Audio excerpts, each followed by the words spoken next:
In a quiet suburb of Atlanta, where the sound of traffic fades into the hum of privilege, a story unfolded that no one could have imagined.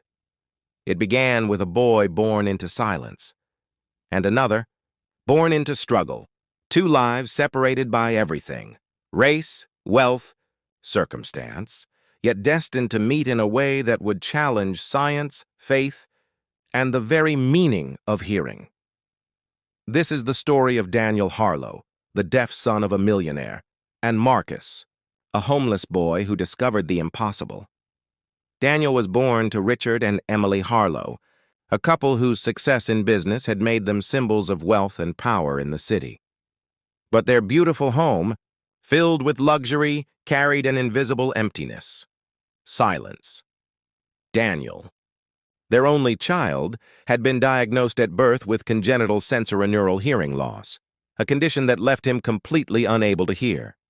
Doctors explained it clearly: the tiny hairs in his inner ear, responsible for transmitting sound to the brain, had never developed. There was no known cure. The Harlows did what any desperate parents would do. They searched the world for answers, traveling from one specialist to another, visiting clinics in Switzerland, Japan, and the United States. Daniel underwent therapies, wore every new hearing device released, and learned to read lips and sign language before he could even write his name. But the truth never changed. He lived in a world of gestures and expressions, but never sound. The house remained quiet, not peaceful, but painfully silent. Just a few miles away, life was the opposite. A 12-year-old boy named Marcus slept on the cold streets of the same city. He had lost his parents in a fire when he was only 7, and after that, life gave him no comfort. He drifted between shelters, sometimes finding food in church kitchens, sometimes going days without a meal.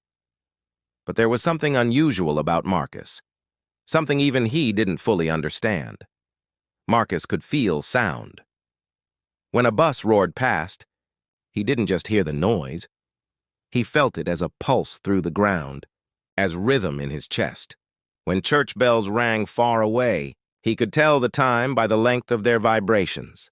His senses had adapted, sharpened by years of survival on the streets. Without music, he could sense melody. Without instruments, he could find rhythm in everything. But to the world around him, he was invisible, just another homeless child on a forgotten corner of a growing city. One autumn evening, Emily Harlow was driving home when she saw a boy sitting on the curb near Peachtree Street, holding a small cardboard sign that read, "We'll sing for food." He wasn't singing. He was humming softly, tapping the sidewalk with his fingers in gentle, perfect rhythm. Something about him made her stop. She rolled down her window and handed him a sandwich and some money. As he took it, he smiled and said, "Thank you, ma'am. I can't sing like others, but I can feel the music." That sentence stayed with her long after she drove away. A week later, during a charity event at the Harlow estate, Emily noticed the same boy again, near the gate, picking through trash for food. She called out to him, offered him a warm meal, and invited him to sit for a while. At the dinner table, Marcus noticed Daniel sitting quietly beside her, unmoving, expression calm but distant. He turned to Emily and asked softly, "Is he sad?" Emily hesitated, then said, "He was born deaf. He's never heard anything." Marcus looked at Daniel for a moment. Then he asked, "Can I try something?" He walked over to Daniel and took his hands. He began tapping gentle patterns on his palms, rhythmic, steady, full of meaning. Daniel froze, feeling something strange. It wasn't sound, but it wasn't silence either. It was vibration. Organized, intentional, alive. For the first time, Daniel responded instinctively, tapping back, smiling faintly. Something had connected. It was the beginning of a new kind of language. In the days that followed, Marcus kept returning. He and Daniel began to communicate through vibration, through taps, beats, and rhythmic pulses. Each vibration meant a word, a thought, or a feeling. It was as if they had built their own bridge across the vast silence that had always separated Daniel from the world. One day, Marcus saw Daniel's hearing aid lying on the table, a device that had cost thousands yet never worked. He picked it up, turned it in his hands and said, maybe it's not broken. Maybe it just needs the right sound. That night, Marcus went to an old church where he sometimes slept. Inside, he found tuning forks, bits of metal, and an old transistor radio. He spent hours experimenting, striking the forks, feeling the vibrations, trying to find frequencies that traveled through the bones instead of through the air. When he returned to the Harlow house the next day, he brought his small handmade setup. He placed one end against Daniel's jaw and tapped the tuning fork gently. Daniel's eyes widened. For the first time in his life, he reacted not to movement or light, but to something inside his head, a deep, low hum. It wasn't hearing in the normal sense, but it was something real, as a vibration that reached the brain through the bones of the face.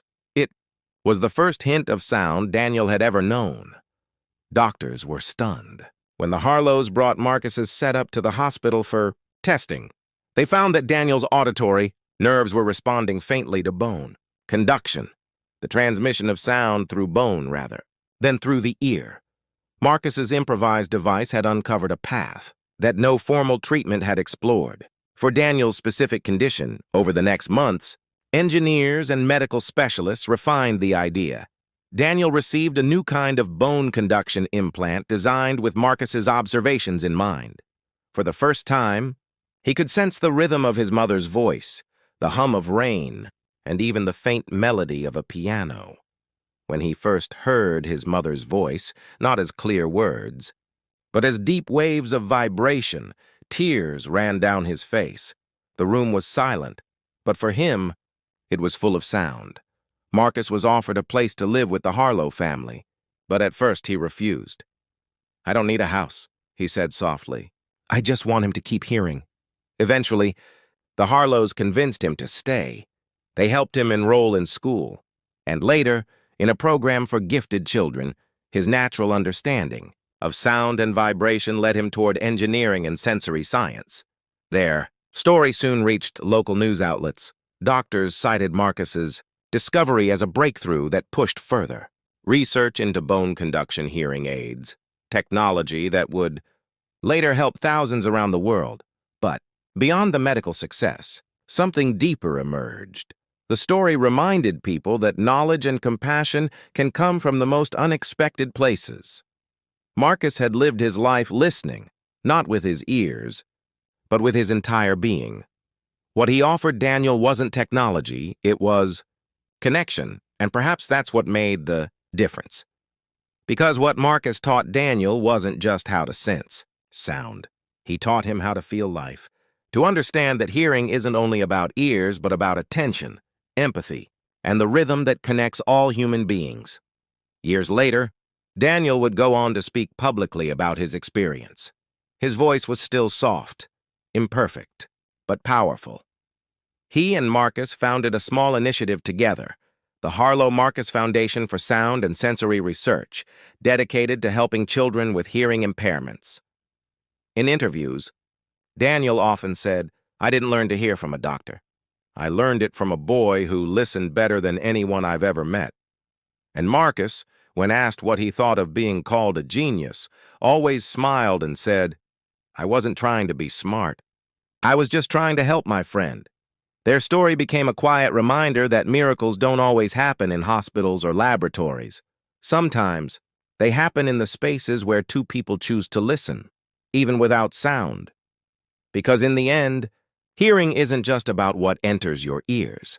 It's about what reaches your heart.